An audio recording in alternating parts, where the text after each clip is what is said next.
আজকে আমরা সমাধান দেবো হচ্ছে চট্টগ্রাম বোর্ড 2025-এর এসএসসি আইসিটি পরীক্ষার প্রশ্ন। তো সিকিউর সমাধান। 1 নংয়ের গত হবে ন্যানো টেকনোলজি, গহতে হবে হচ্ছে ভার্চুয়াল রিয়েলিটি, 2 নংয়ের গতে একটা ডিভাইসটি হবে সিমপ্লেক্স মোড, আর এটা তার মাধ্যম সেটা হচ্ছে অপটিক্যাল ফাইবার। 3 নংয়ের গত হবে স্টার টপোলজি এর ব্যাখ্যা, আর গহত হবে ক্লাউড কম্পিউটিংয়ের সুবিধা। তো এই ছিল 1 থেকে 3 নংয়ের লিখিত। আর হচ্ছে 4 নংয়ের ক্ষেত্রে গত হবে 2-এর পরিপূরক। সো 2-এর পরিপূরকের রেজাল্টটা হবে 12, দেন 12 ডেসিমেলের একটা ফলাফল হচ্ছে 11002। তো এটা আশা করি সবাই করতে পেরেছো, একদম সহজ। দেন গহত হবে, গহর প্রশ্ন একটু ক্রিটিক্যাল করছে, হ্যাঁ এটা একটা প্রমাণ করে দেখাতে হবে, হ্যাঁ সে পাস করছে কিনা সিকিউ এবং এমসিকিউতে, এটা তোমাকে প্রমাণ করে দেখাতে হবে কোন পদ্ধতিতে সে পাস করেছে। ওকে, তো উভয় ক্ষেত্রে যখন দুটাতে সঠিক ফলাফল আসবে সেক্ষেত্রে তোমাকে দুটাকে আগে ডেসিমেলে নিয়ে তারপর তোমাকে এই পদ্ধতিতে কনভার্ট করতে হবে। তো একটা 23 ডেসিমেল বলেছে আর একটা হচ্ছে 13 ডেসিমেল। তো সেক্ষেত্রে আমরা এটা প্রমাণ করার চেষ্টা করেছি।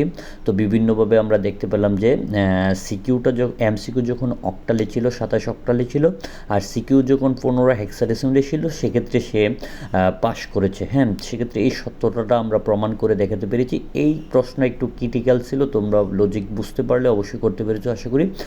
তো আমরা 5 নং প্রশ্নে চলে যাব। 5 নং প্রশ্নে গতে একটা সত্যক সারণী চাইছে, তো আমরা কিউ এর সত্যক সারণী বের করে দিয়েছি। এটার রেজাল্ট হবে 0001। দেন আমরা গহতে দেখতে পেলাম যে এই কিউকে ন্যান্ড গেট দ্বারা বাস্তবায়ন করতে বলছে, তো আমরা ন্যান্ড গেট দ্বারা বাস্তবায়ন করে দিয়েছি। দেন 6 নঙ্গে আমরা চলে গেলাম। দেন 6 নঙ্গে আমরা একটা টেবিল টেক গতে দেখতে পেলাম, তো আমরা টেবিল টেকটা একদম স্মুথলি করে দেওয়ার চেষ্টা করেছি, আশা করি তোমরা সবাই এভাবে করেছো। দেন গহতে হচ্ছে একটা হচ্ছে ট্রি কাঠামো আর একটা হচ্ছে লিনিয়ার কাঠামো। আমার মতে ট্রি কাঠামোটাই সবচেয়ে উত্তম মনে হয়েছে। দেন 8 নঙ্গের ত্রিভুজের ক্ষেত্রফল, অর্থাৎ একটা ত্রিভুজ 3 বাহুর মান দেওয়া ছিল, এটার পরিসীমা নির্ণয়ের ফ্লোচার্ট আঁকতে বলছে, তো আমরা এই ফ্লোচার্টটা এঁকে দিয়েছি, তোমরা আশা করি বুঝতে পেরেছো। দেন ওই ত্রিভুজটা অর্থাৎ 3 বাহুর মান দেওয়া ছিল, এটার ক্ষেত্রফল নির্ণয়ের সি প্রোগ্রাম করতে বলেছে। এটা ডিরেক্টলি বইয়ের থেকে প্রশ্ন আসছে। দেন হুবহু এরকম আমরা অনেক কোশ্চেন প্র্যাকটিস করাইছি স্টুডেন্টদেরকে, তো আমরা অর্ধ পরিসীমার যে সূত্রটা এটা ব্যবহার করে দিয়েছি। দেন 7 নংটা একটু কঠিন প্রশ্নই করেছে আমার কাছে মনে হয়েছে।